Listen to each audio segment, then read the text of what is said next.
Friends, आज हम लोग ट्वेल्थ के फिजिक्स के दूसरा चैप्टर पोटेंशियल एंड कैपेसिटर के बारे में कुछ फार्मूला है जो हम आज लोग कैसे करने वाले हैं, डिस्कस करने वाले हैं, जो आपको स्क्रीन यानी बोर्ड पे दिखाई देता होगा। ठीक, ये इसमें कुछ फार्मूला दिया हुआ है, जिससे पहला फार्मूला है कैपेसिटी। कैसे लिखल है?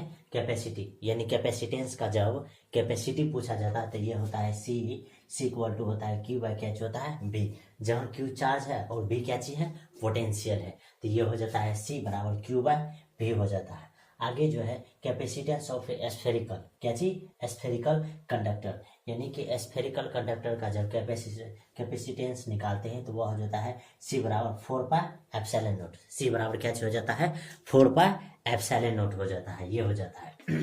ठीक, आगे में इसी में अगर निकालते हैं capacitance of a parallel plate capacitor with air as a dielectric. जब एयर डाइलेक्ट्रिक में होता है पैरेलल प्लेट का, तो उसका जब कैपेसिटर फाइंड करते हैं तो ये सी बराबर हो जाता है एप्सिलॉन नॉट ए बाय क्या हो जाता है जी। जब दो समान कैपेसिटर रहता है तब इसका हो जाता है सी इक्वल टू क्या हो जाता है एप्सिलॉन ए बटे क्या हो जाता है डी। जहाँ ए जो है एरिया ऑफ क्या है प्लेट, यानी ये दोनों प्लेट का क्या है एरिया है, उसका डी जो है ये दोनों प्लेट के बीच का क्या चाहिए है? डिस्टेंस है। ये डी क्या चाहिए? दोनों प्लेट के बीच का क्या चाहिए? डिस्टेंस है। आगे क्या चाहिए? Capacity of a parallel plate capacitors with insulating medium A dielectric. जब इंसुलेटिंग डाइलेक्ट्रिक में होता है तो पैरेलल प्लेट का कैपेसिटी जो फाइंड करते हैं तो ये सी बराबर हो जाता है के एप्सिलॉन नॉट ए बाय क्या हो जाता है डी। यहाँ सी बराबर क्या हो जाता है के एप्सिलॉन नॉट ए बाय क्या हो जाता है डी।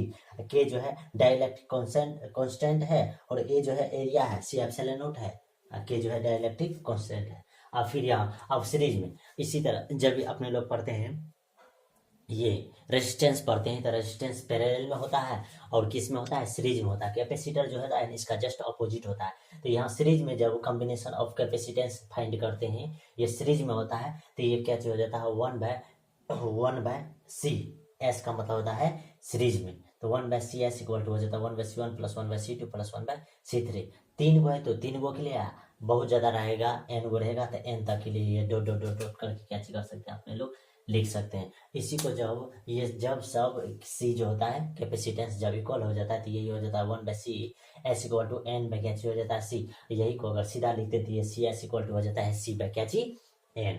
यही जब पैरेलल कॉम्बिनेशन ऑफ कैपेसिटेंस होता है तो ये क्या हो जाता है? जब यहाँ 3 गो के लिए लिया गया तो ये हो जाएगा सीपी बराबर सीपी मतलब पैरेलल C1 C2 C3। अनंत रहेगा तो अनंत के लिए, इसी अनंत में जब सेम सब सी रहेगा तो ये हो जाएगा सीपी बराबर एन सी। कैसे हो जाएगा? एनसी हो जाएगा। कैसे हो जाएगा? एनसी हो जाएगा। अब इसी में है एनर्जी स्टोर्ड इन कैपेसिटर। जब एनर्जी स्टोर कैपेसिटर, इसके लिए 3 फॉर्मूला है जो बहुत ज्यादा इंपॉर्टेंट है। जैसे ई बराबर होता है एम सी स्क्वायर, ई बराबर क्या होता है एम सी स्क्वायर। उसी तरह से यहाँ जो होता है एनर्जी बराबर हो जाता है 1/2 सी वी स्क्वायर। 1/2 क्या हो जाता है? यानी कि काइनेटिक एनर्जी बराबर क्या चीज यहाँ के लिए अगर बोला जाए फार्मूला तो काइनेटिक एनर्जी बराबर के ई बराबर हो जाता है हाफ एम वी स्क्वायर हो जाता है। उसी तरह से ई बराबर हो जाता है 1/2 एम की जगह पर सी वी स्क्वायर फिर 1/2 क्यू वी हो जाता है, फिर 1/2 क्यू स्क्वायर सी हो जाता है। ये इसी का जब फॉर्मूला लिखते जाते हैं तो ये इस तरह से हो जाता है। ये कैपेसिटर से फाइंड किया जाता है।